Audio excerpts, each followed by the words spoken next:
Okay, good morning. Hey, Josh. Josh is the only one on at this time, I see. All right, Rabbi Smith went to Israel for 2 weeks, so you have to bear with me if you want to learn with me in the morning. And my name's Rennie Stein. If you don't know, listen, Moshe, thank you for coming on. So it's Moshe and Josh at the moment. Okay. So we say And Rabbi Doctor Rennie. no, Rennie Stein. Okay, this is Rabbi Ellie Smith's class. Today we're going to be learning 62a, a brand new perek. Before we thank Hashem for Learning every day. for the fact our ability to learn every day. I personally thank Rabbi Smith for allowing me to give this class to the best of my ability. Maybe not the best, but whatever I'm going to be doing for today. We also like to learn for Refuah Shleimus for the following people.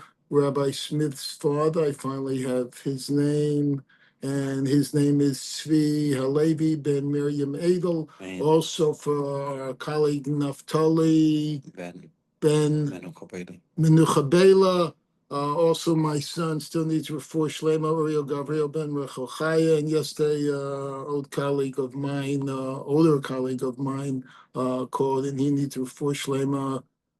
His first name is Avraham. I already forgot his middle name, and his mother's name was Rose. So we'll say Ben Shoshana until I get a better name. All right, starting. Hasoches Apoel Lasas Imo B'Yein Nesach. All right. Let's say an idol worshiper hires a Jewish worker to do work for him. And this idol worshiper, the work he wants him to do involves the handling of a yayin nesach. All right. For example, to pour the wine into the barrels after it's in the cistern, or to transport the barrels. So basically, the guy needed a job. All right. And the only job available was to work in the yayin nesach factory. What am I on? Because I don't see anything. Hold on. Hopefully. Come here, just look. I'm just looking at the He list. picked up a worker from Home Depot. Am I on? Okay, I'm on. Yeah, because I see Josh. All right. So, yes, Hillel says he picked up a worker from Home Depot. All right. In this case, you're the worker, and the guy who picked you up owns his yayin nesach factory. All right. Guess what? You work the whole day for him. At the end of the day, he goes and gives you the $120, the going rate, the last time I heard, that they charge. And guess what? You can't do anything with the money. Scharo asur. The worker's wages is prohibited for benefit. Whoa, had you known that to begin with, you wouldn't have taken the job. But you needed a job. The job was offered, you took it. All right? So, but here's the halacha. You cannot receive, but this is done because based in, this is more than a takana. This is a knas. This is a fine. Based in did not want Jews to handle themselves with yayin nesach, because of all the potential problems that would come from it. All right. So they said, guess what? If you're going to be working and have anything to do with yayin nesach, where you're going to be paid, you can use the money. Well, you know what would happen. They're going to quit working after day one. All right. Scharo also. Now, scharo lasos imo malacha acheres, afa pi shamar lo haver li chavis shel yayin nesach b'makam lamakam scharo mutar. But what if this guy who picked you up at Home Depot said, look, I need you. I have a moving company. We're going to be moving a whole bunch of barrels today and furniture and things like this. All right. And, it's 4:00 before the end of the day. And he goes, you've been doing a great job with the furniture.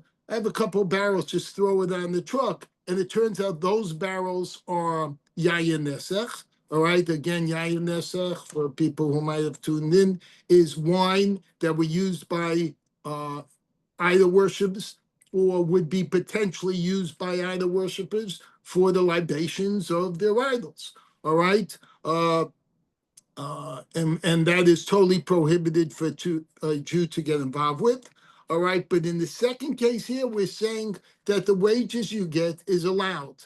So the question is, why is it that the first time when I'm hired, or the person Jewish hired to move Yayin Nesech, he's not allowed to keep any of the wages. And the second one, when he's hired for a more general job, but it turns out that it does involve a little bit of moving Yayin Nesech, he can still keep all the wages, including the last hour's worth of wages that actually went to moving the barrels of wine. All right. Well, what's the difference? Oh, well, we're going to find out. Another case, second case. If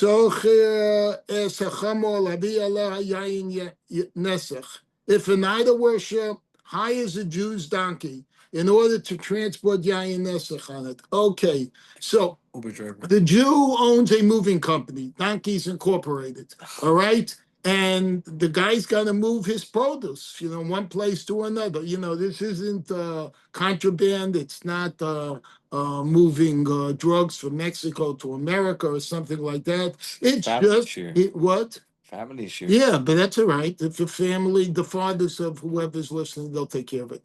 All right. Schara, but I didn't say anything bad. Schara asur. Then you know what?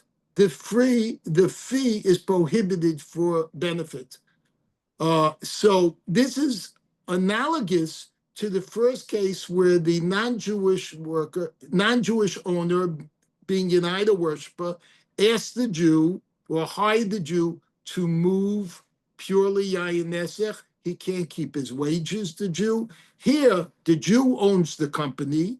All right, the company is a moving company. It moves via camels in those days. Perhaps nowadays it'll be rent-a-car company, Yid cars or something like that, like my neighbor has. All right, the guy rents the car and he moves in it. He fills up the back of the truck with yayin nesach. Guess what?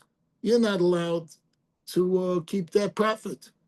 Very similar to the first case. You hide your truck or you hide your donkey and you can't do anything. All right. But if he hired the donkey to ride on it, all right, for permissible use. In other words, he rented the donkey or he rented the car. He wanted to go cross country. He's got 100 free miles a day, so to say, within the price. And he's going to Disney World and back. What's that, 350 miles or so? 700 miles. All right. And while he was up in Disney World, he saw, whoa, look at this great deal on Yayin Nesach. So he loaded some onto the donkey or onto the car. He put it in the trunk. All right, Shchol Mutar. The guy who got the money for renting his donkey, to Jew in this case, or for or renting his car, still can keep the money he made for benefit. So the cases are very similar, except in the first case, the Jew is the worker and the owner is the idolater. In the second case, the idolater is the owner and the Jew is the worker. That's for moving barrels, etc. In the second case, the Jew owns the company and the idolater rents from the company, all right, and then use Yayin Nesach. But again, if it's primarily for Yayin Nesech, it's not allowed. You can't benefit from the wages that you made or the money that you charged. If it happens to be a sidebar issue, by the way, incidentally, you moved a few barrels or he threw some in the trunk, then you're allowed. All right? So my time is Charo. We're going to ask now, what's the reason his wage is prohibited? If you're going to say the reason is because Yayin Nesech, this libaceous wine, we'll call it, all right, is prohibited for benefit, which we know, we've said that before. So the wage is also prohibited. I mean, if it's prohibited for benefit, a wage is a benefit, right? Without all the benefits. It's not coming with, health insurance and a 401k and all those other things. But the wages itself is a benefit. You made money, all right? So shouldn't it also be prohibited? And now we're going to ask a question on that. Well, wait a minute. And again, for those of you who've been here before, this is going to ring a bell, and it's not Pavlov. Hooray, Orla, Chilek Hakerem, Dasurim Bano. Didn't we learn that by Orla and Kilayim of the vineyard that are prohibited for benefit? Well, that case, and we're going to raise a question from that. So just to remind you, Orla is the first three, you plant, let's say a tree, the first 3 years it bears fruit, that's called Orla. It's prohibited for you. The 4th year, that's Bikurim. It's still prohibited. You have to bring it to Yerushalayim, whatever. 5th year, now you can finally use your trees. All right, and for further halachas on that, what happens if you buy a tree and it's already got fruit on it, and et cetera, et cetera. Don't ask me, you ask the rabbi. All right. What? ORC. Yeah, or ask ORC. Sounds good. All right. And Kalayim, again, is a vineyard where there's 2 different vegetations growing. All right, whether it's the grapes and something else, etc. We're not allowed to mix. It's the equivalent of shatnez, but in growing stuff. All right, but what did we learn there? Those items are prohibited. We're trying to make an analogy to yain nesech. Mecharon, the kiddush v'tmeim, but if we sold them and we take the money, and the person with that money is mekadesh and isha, he goes and betroths a woman. Harit mekudesha, she's betrothed. He can marry her. So you're saying, well, wait a minute, this doesn't make sense. I can't use, the first case is the person cannot use the money that was prohibited for benefit, yayin nesech, whether he's working for the idolater, or the second case where he owns the company, idolaters renting from him. But here, in 2 obvious cases, the first 3 years of growth, or the mixtures in vineyards and not just vineyards, but what do you call it, where they plant stuff? Where they plant different stuff. What's it called? Not wine. What's it called? We're not farmers. What? In farmland. Okay. All right. In those cases, even though it's prohibited, he can still take the money he gets from it and benefit from it. Seems to be a question against the Mishnah. So clearly, the prohibition, again, I'm reading here, against benefiting from yayin nesech doesn't arise from the prohibition against benefiting from yayin nesech itself. In other words, the answer is within the question. If it was just because of the benefit, then this would contradict the fact that you could still use things that were not beneficial to you, like the first 3 years of the vegetation, or climate, the mixed growth.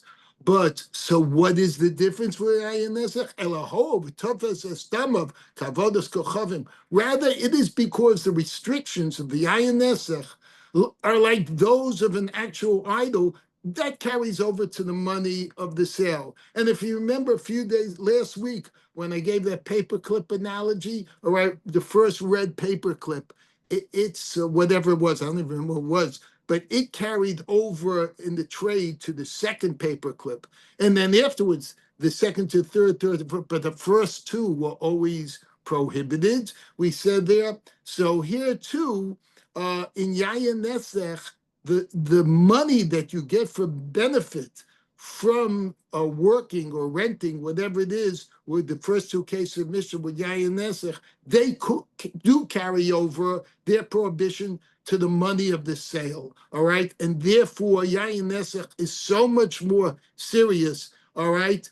So I think you got it. So, however, this cannot be the Mishnah's reasoning. All right. Again, we're going to try and knock it down, almost like we just did with. We asked the question from Klayim and blah blah blah and Orla, but here we're going to bring a proof that's not really going to work. That's a paperclip analogy. But when you're dealing with Shemitah, where if you sold the Shemitah fruit and you get money for it, that's a second paperclip. That money is not allowed, all right? Utznan, we learned in the Mishnah, here, take this money. They're actually going to give a different case here, but the guy says, take this money. Lekot libo yorachayam. And with this money, pick for me vegetables today. And this is during Shemitah, all right? Where the guy's really not allowed to have, that guy's not allowed the produce of Shemitah because I guess it's his vineyard or his farmland, whatever it is. And he's saying, here, take this money and go get me some produce. Scharo asur lekotli yorachayam. Wait. The worker's wage is prohibited. In other words, you can't use that for those vegetables. In other words, if he does it and you get the vegetables, you can't eat the vegetables. But supposing the owner says to a worker, a poor person who's allowed to go and pick up, that's during Shemitah. The lands are free for all lands. It's all right. Anyone can pick. He says, here's some money for you today. All right. While you're out there, whatever you're doing, you know what? Pick me up some vegetables. So he's not delineating and specifying that this money is for you to pick up these vegetables. You can go to the market. You can buy last year's vegetables. You can buy frozen vegetables. You can do anything you want. All right. So in that case, although the money is received for the sale of Shemitah produce, even though money received for Shemitah produce is prohibited, money received as a wage with such produce is permitted. Again, it's almost like this is the loophole. It's you can't tell someone to turn on the lights in your house on Shabbos if the lights are off. All right, but you can say to your neighbor, you know, we never have a drink together. I'd love to have a drink with you. Why don't you come in? But, you know, I can't find a liquor bottle because it's dark in here. And again, you're hoping that it'll turn on a light, all right? And that way you'll be able to find your liquor and he'll have his liquor. The problem is once you go say l'chaim, he walks out. The other problem is that in that case, he's not Jewish. And if he's not Jewish, what are you doing making l'chaim with him, which is prohibited in itself? But anyway, that's a famous joke. So the prohibition against benefiting from money received in its sale does not necessarily indicate a light prohibition against wages received for working it. So again, we're answering similar to the initial answers of the guy who rented the donkey or the truck, and he rented it for plain purposes, and he happened to put yayin nesech, you can still use that money. Or you would pay the wage, you meaning the person, whoever it was, for working, and then, by the way, the guy had you move a yayin nesech. Let's see if anyone else tuned in at this point. Yonatan, yay, he came in. And Eliezer, welcome. All right, so continuing. All right. Amar Rabbi Abahu, Amar Rabbi Yochanan. So here's a new Good thing. morning, Dr. Stein. Hi. Amar Rabbi Abahu, Amar Rabbi Yochanan. So Rabbi Abahu said in the name of Rabbi Yochanan, Knasu shekansu chachamim. This whole reason that, hold on a moment. This whole reason, give me back the picture. I like looking at Josh. I know someone's there. I'm back to a black screen. I'm Rabbi Abahu, I'm Rabbi Yochanan. What do you say? Knasu, thanks. Shekansu chachamim. This is basically a fine. This whole thing we've spoken so far about the prohibited reasons. Josh is covering his face, so I can't look at it. All right. Knasu shekatzu chachamim is a fine levied by the chachamim, the chamarin v'yayin nesech, upon the donkey drivers, and upon nesech wine specifically. And why? Because in the case of nesech wine, we're dealing with large quantities. It isn't just the incidental, a barrel went onto his truck or whatever. And the same thing with people, Hertz, Rent-A-Car, Alamo, Enterprise, all these things. Hi, Professor. Hi. All right. Who, in those cases, again, if they're specifically if it's Jewish owned and he's specifically renting for the movement of Yain Nesach, he's not allowed to have that. And it was so serious. This isn't just a simple takana. It's not the shvus. It's not just a prohibition to prevent further getting in trouble, doing the wrong thing. This is a fine. And it's fine like this isn't good fine. This is a fine like you can have to pay for it. All right. Yayin Nesach Hadam Ran. All right. The fine levied upon those who work with Yain for Yayin Nesach Chamarin Mahi. So I understand the one that has to do with Yayin Nesach. But why the donkey drivers? I'm not totally clear on that. The Gemara is saying the Tanya, we learned in Brisa, there were donkey drivers who would work with Shemitah produce, schar and shvius, and they would be paid with the produce of shvius, right? My schar and shvius. What is meant by the wages that are Shemitah? If you're going to say that we give them a wage from the produce of Shemitah, this can't be. In other words, if you're going to say, hey, donkey driver, I need you to go and move, my furniture from here to there, but to pay you, I'm paying you with, here, I just gathered all this Shemitah fruit, and I'm giving you the Shemitah fruit, all right, Shemitah vegetables, whatever it is. That doesn't work. For then it emerges that the person, the employer, is paying his debt with Shemitah produce, which is prohibited. You can't use Shemitah produce to pay. All right, Torah said the only time it could be used is la'achla. All right, so when the poor people or anyone goes into these fields that are free, they can pick the Shemitah fruit or produce, all right, to eat, but not to sell it. It can't be used for commerce. Right? So the brisa cannot mean that we pay the donkey directly from the Shemitah produce. The Gemara proposes another explanation of what was meant by their wages Shemitah. The Kaddish Schara and B'Kedusha Shvius. Rather, the brisa means that their wage becomes consecrated with the sanctity of Shemitah produce. That is to say that the restrictions on Shemitah produce carry over to the wages of those who work with this. Thus, their wages are Shemitah. Again, this is the case of the first and second paper clips from a week ago. The Gemara questions this. I know you weren't here, so you have to ask somebody what that was. Umi Kaddish. Why does the wage truly become consecrated with Shemitah sanctity? So why does this happen? The Gemara is asking. Vatanya, didn't we learn somewhere in the Brisa, if one asks a worker during the Shemitah year,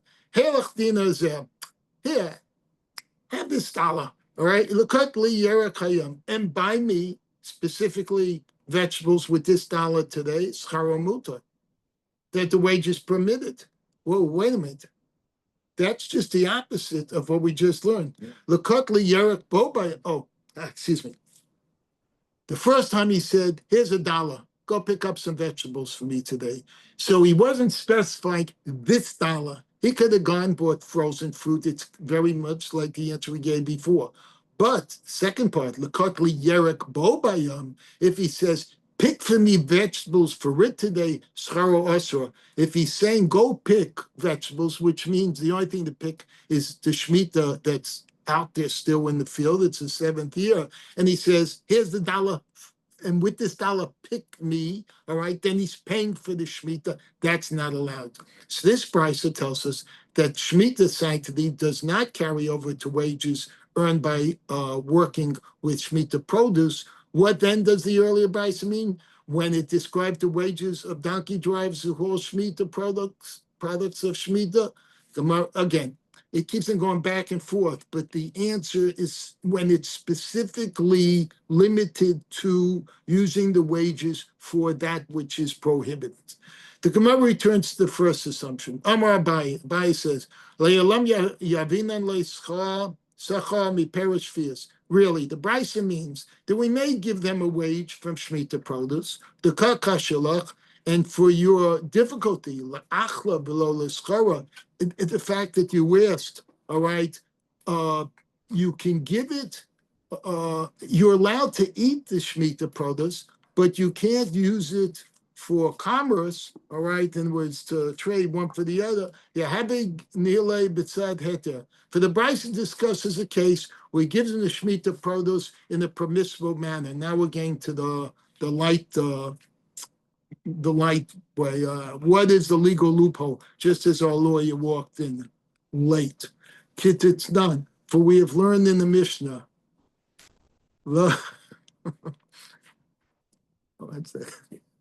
Hold on. I lost the last line there.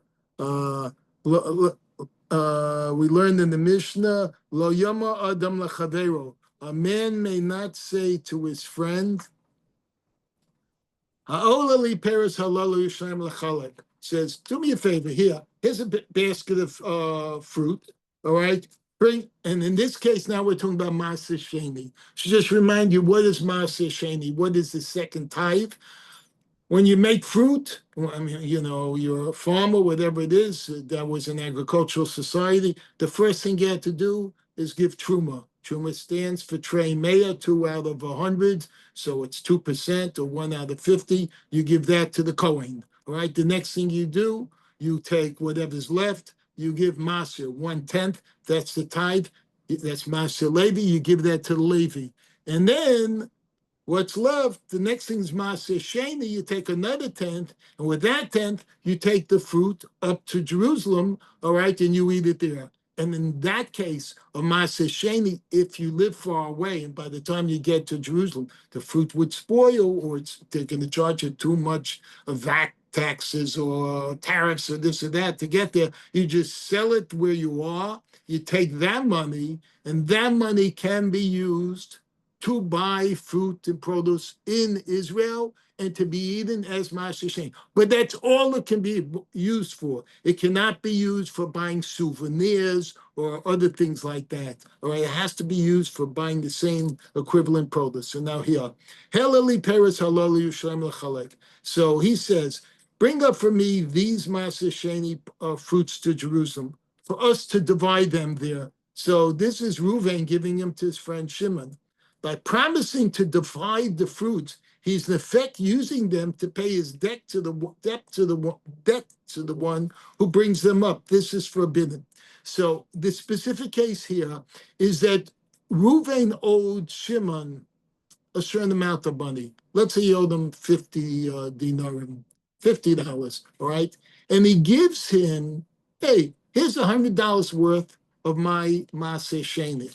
All right, because you happen to live closer to Jerusalem, you can bring it up. You own your own private jet. All right, get there, and you know what? I'll meet you there. All right, and we'll both split it. Then you can eat half, and I can eat half. The problem is, it might be misconstrued, or it might be that in reality, the reason he's giving him half his maser is he's actually paying off his debt with it, and that means he's using his maser for money, as opposed to the only time you can use it to exchange for money is for you to then trade it off for your own maser later on. So it's kind of too suspicious here about Omelo. But if he says to him, Helam la'achla l'shtotam b'yushlem. But what if he says, bring them up for us to eat and drink them together in Jerusalem? But supposing he doesn't mention anything at all of the debt that he owes. It's again a general thing, very similar to the original cases of rent me your vehicle or what you call work for me, and the Yaya Nesach wasn't initially involved in the equations, all right? And we said those situations are okay. That's before you came in, if you look at me like that, all right? This is permissible, for it is nothing more than a gift. And the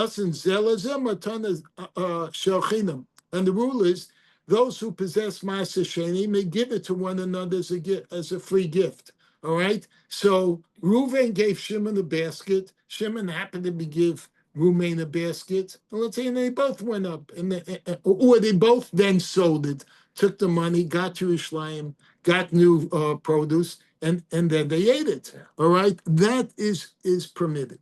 Likewise, with regard to the donkey drivers, although one may not pay them with Shemitah produce, one may give them the produce as a gift, and it stands in lieu of payment. Again, so these are legal loopholes. You can't directly use the money of something that's prohibited, the second paperclip, the money from, or in this case, the first paperclip, given the produce. Here, I want you to do this work for me, donkey driver, and I'm paying. He goes and he harvests some stuff in Shemitah year, which he's not allowed to do, and he takes that and he gives it to him. You're not allowed to do this.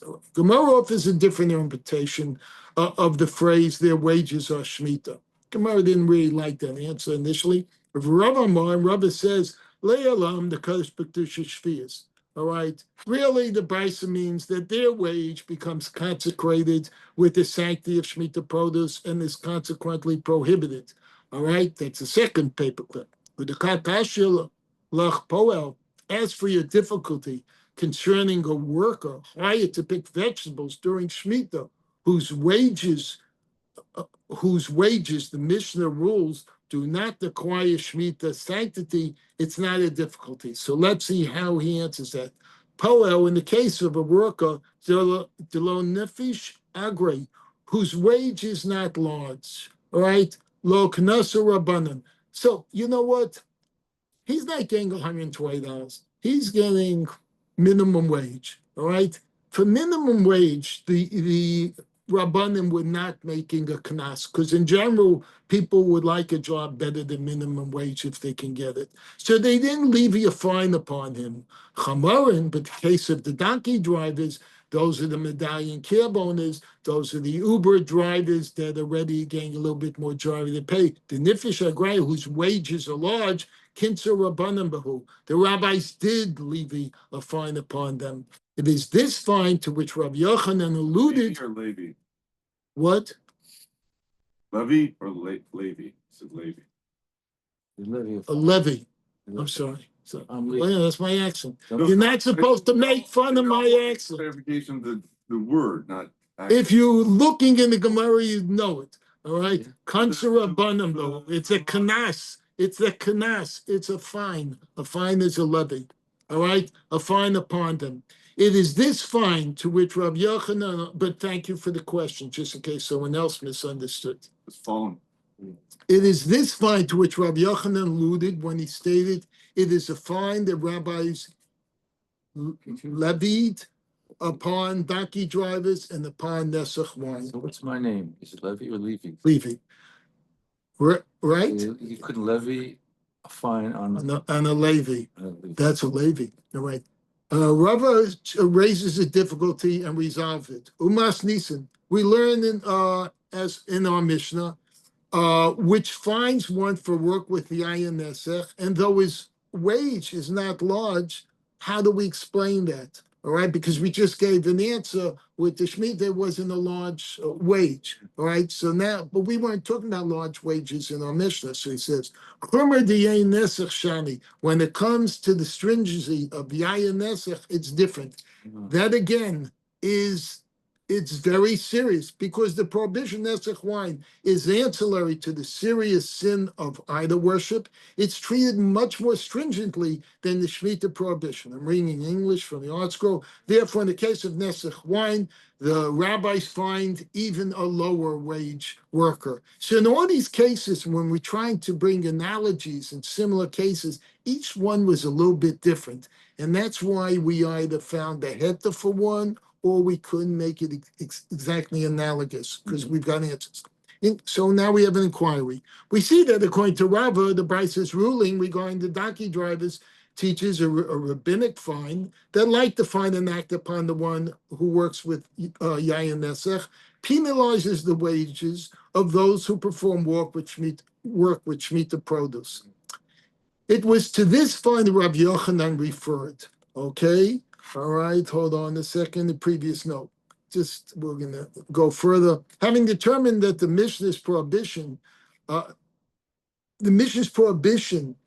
is a rabbinic penalty, a fine, a levy, the Gemara now inquires to its scope. He inquired,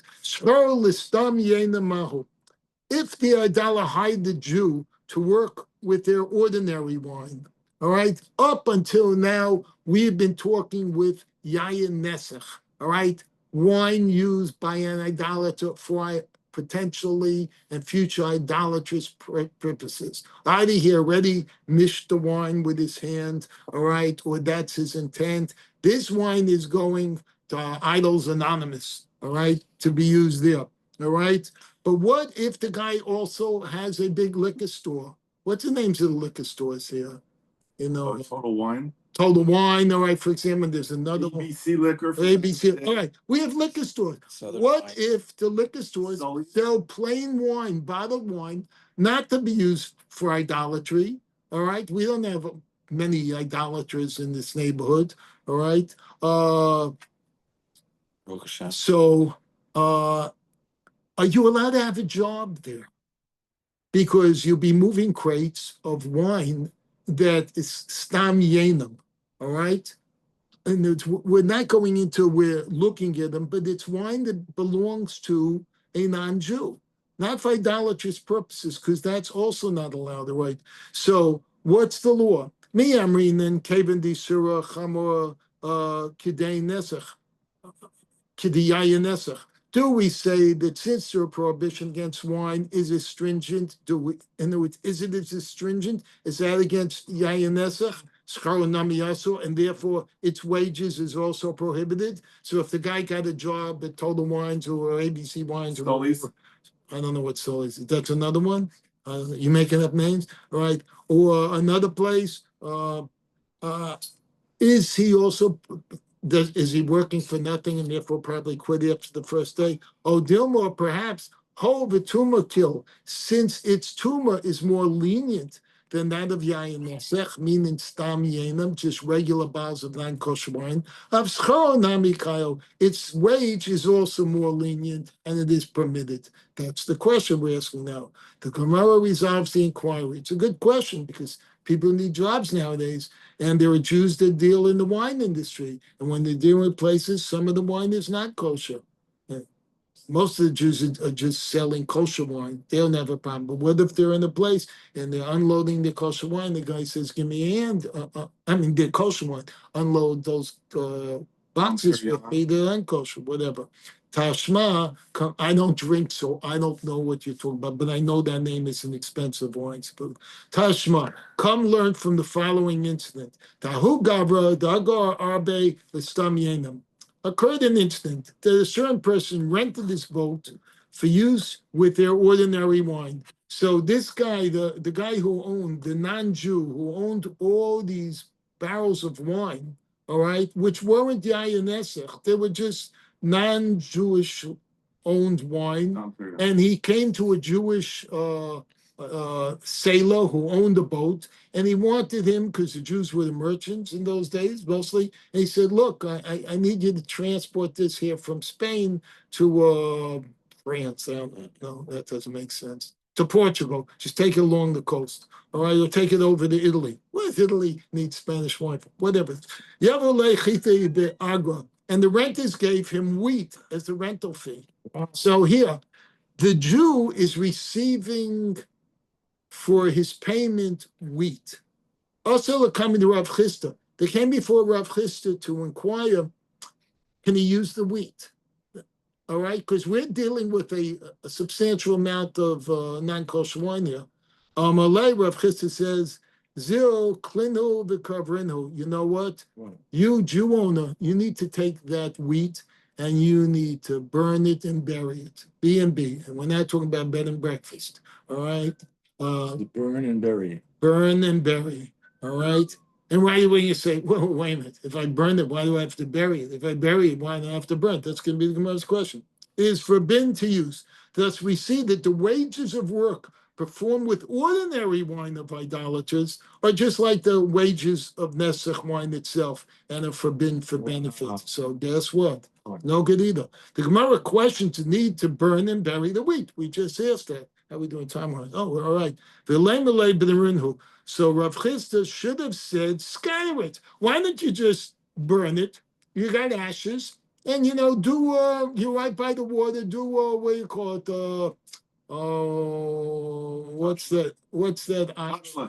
No, what's the idol of the king of the sea? Neptune. Neptune. It'd be like the Neptune society, where they take ashes and they throw it into the ocean. So take the ashes and throw it into the ocean. All right. Granted, the wheat was prohibited for benefit, but why was it necessary to burn and bury it? Also, beholi de takala. So Rav Chisda feared that if they just simply scattered it, all right, people would come to a transgression, though, because they would be unaware that it's forbidden for benefit, and they may gather its use. So supposing the guy wasn't by the water anymore and just scattered on the ground, somebody might come along and say, hey, this is good compost. I could use, like the professor uses the coffee beans. I could use this ash, all right, and use it for compost, right? Yeah. Okay, it can be used for that. Yes, even Yeah. though it's ash, because it's still what do you call organic material. All right, I would think so. The kneel, the rinhu. The scatter is without burning. No. We didn't get up to that yet. Let them burn the wheat and then scatter it. Since burning renders the wheat unusable, there's no what. The first question is, if I burn it, okay, Why do you have to bury? all right. If I burn it, why do I have to scatter it? And then we ask, if I scatter it, why do I have to burn it? And then we can read it because everyone's jumping ahead, or at least he'll. Because if I burn it and I don't scatter it, people will pick up, that's what I was trying to say, the burnt stuff, and they will still use it. If I just bury it without burning it, someone might come across it in digging, find the wheat, and say, oh, look at all this wheat I found. I could use this wheat. Okay, so now here in the Gemara, also Rav Chisda feared that if the wheat would simply be scattered, people would come to a transgression because they wouldn't be aware that they weren't allowed any benefit from it, and they would gather it and use it. And the Gemara protests further, but let them burn the wheat and then scatter it. All right. So he says, so that's how the Gemara protects it. Let's burn it and then scatter it. Since the burning renders the wheat unusable, there's no need to bury it. That's still part of the question. Excuse me. Gemara explains, people would then pick it up with the ashes and use it to fertilize their fields.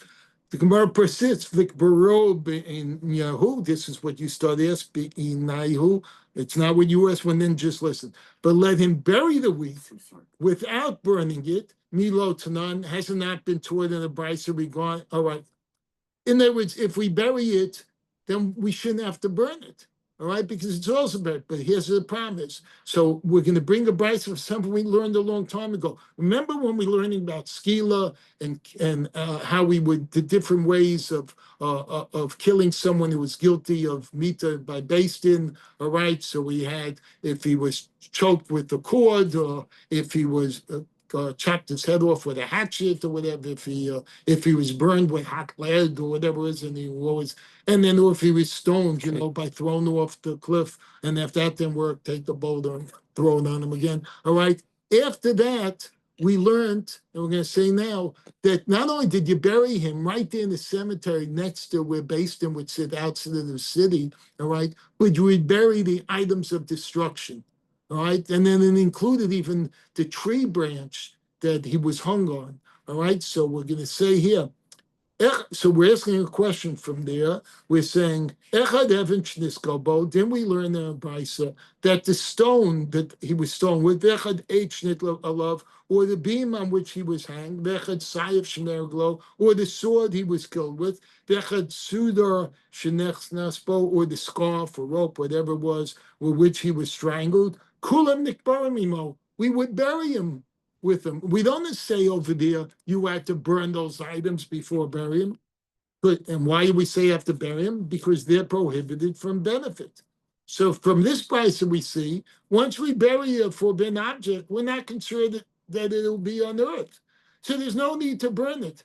That's why we asked the question here, saying, why do we have to burn the wheat here before we bury it? So that's Rav Chisda's question. The Gemara differentiate between the two cases of that brisa and Rav Chisda's case, right? Hasim the Kavi Bevei Dinner.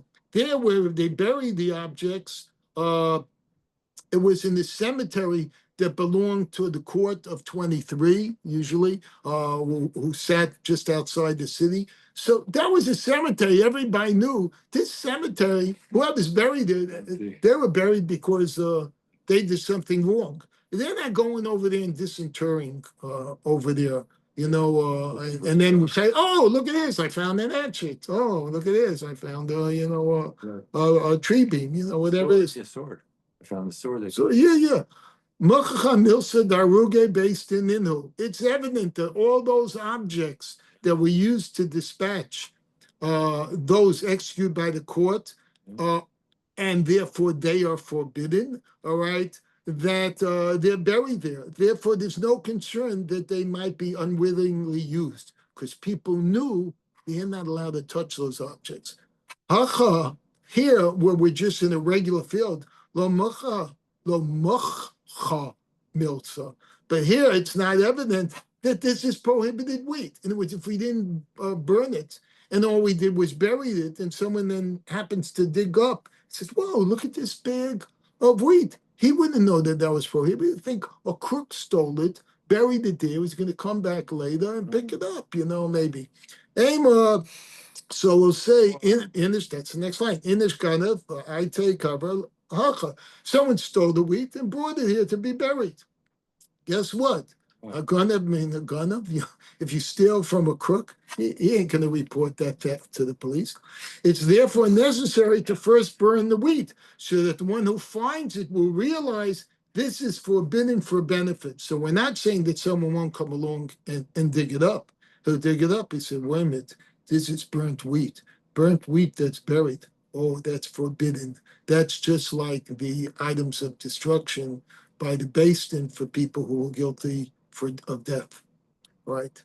Of murder, and therefore guilty to be killed, right? The Gemara relates an incident, okay? Let me see how we're doing. All right, we're doing good. Oh, we're going to make the Bama page. The very Rabbi, we're still a page behind. The very Rabbi Yanai, Yazpei Peresh Fias Maniyim. Members of the house of Yanai, they used to borrow Shemitah produce from the poor in the Shemitah year. So they'd be hungry, all right? So what they do, they knew the poor people, they were gathering Shemitah produce everywhere. So say, hey, lend me 10 of your tomatoes. Hey, you, lend me 5, cucumbers. You, lend me 10 lettuce. That's how they filled it there, borrowing. And then they'd wait till next year in the 8th year, and then they would repay him with some other produce that they buy, all right? Ordinary produce. They go to the market and get it. Also, Amri Leila Rabbi Yochanan, people came and told Rabbi Yochanan about this. Amr Rabbi Yochanan said to him, Yes, Hein Avdin. They're acting properly. When they repay the Shemitah produce that they had borrowed, when they repay the Shemitah produce they borrowed was no longer extant. Hence the produce they gave the poor cannot be legally regarded as the exchange of Shemitah produce. Okay, the main problem here is that you can't give back Shemitah for Shemitah. That's like the Maseches story with the initial interpretation. Okay, so when does Shemitah become you can't use it anymore? Depends which animal eats it, if I understand this correct. If it's a Shemitah that, let's say, certain cows eat, they use a certain type grass, wheatgrass, they eat this, that. When they stop eating down the field, you can't collect that anymore. That Shemitah already is prohibited. Yeah, if it's a certain fruit that giraffes eat, whatever animals stop eating that type of produce that they normally eat, that's when that Shemitah becomes prohibited. It's not, in other words, it doesn't have to, if I understand this correctly, if I'm wrong, someone correct me. It's not necessarily prohibited to the whole year. It might be shortchanged by the time the animals stop eating it. All right. So here, when this guy is paying it back, Rav Yanai, in the 8th year, this is way beyond the time that it's being eaten. All right. So there's no reason that there's any prohibition whatsoever with paying back, it's not considered Shemitah for Shemitah. It's eighth year produce for paying him money he owed him. All right? It wasn't a financial payment right then. Give me a credit card. Do you want to sweep or do you want to stick it in? Well, or cash, save 3%. It's not. It wasn't happening then. It was a tab. All right. Then they paid him a year later. The tab. All right. Okay. Negdan the esnan muta. Oh, and that's why it was permitted. All right, because it was way later then. And now, listen to this. Ukenegdan besnan muta. And the same is true in the parallel case of a woman of the night's payment. Is that good enough for a family share? All right, What do let you the mean, father explain. What? What do you mean, women of the night? If you don't know, ask someone's Come on, ask someone's father. Don't All be a right. wise guy. Okay. As ChatGPT. Okay.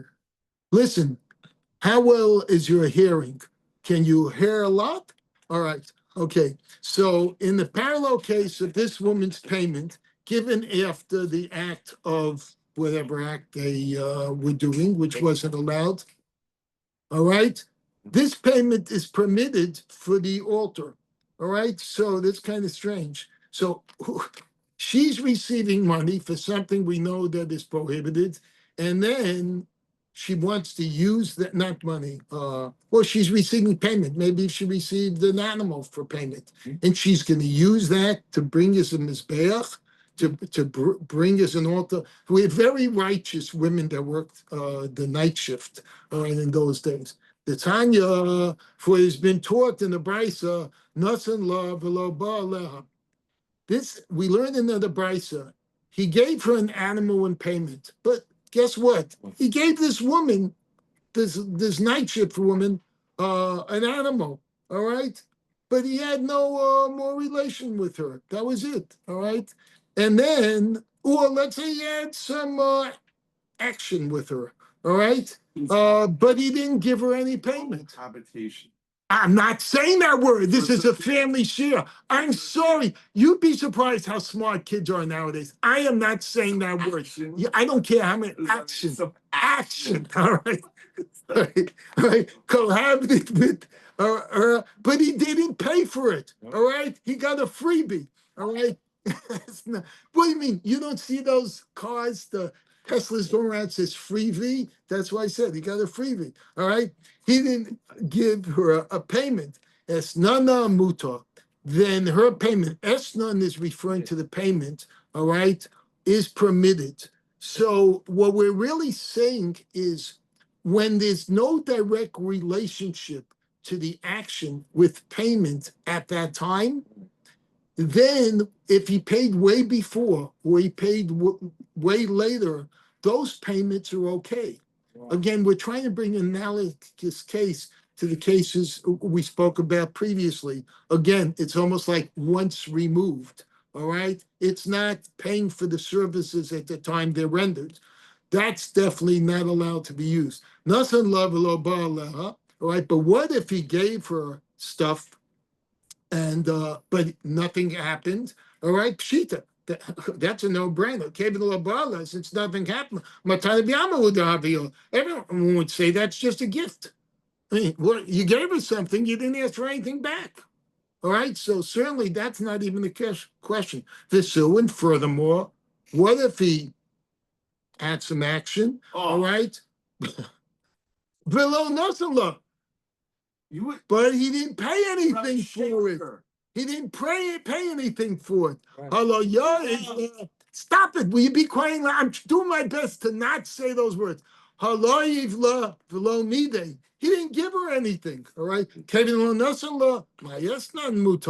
right. And since he gave her nothing, so what's the meaning that her esnon is the word for the payment Right. that the night shift made. All right. What do you mean that it's permitted? He didn't give her anything. There was no payment. So Rabbi Yochanan therefore explains the Brisa as follows.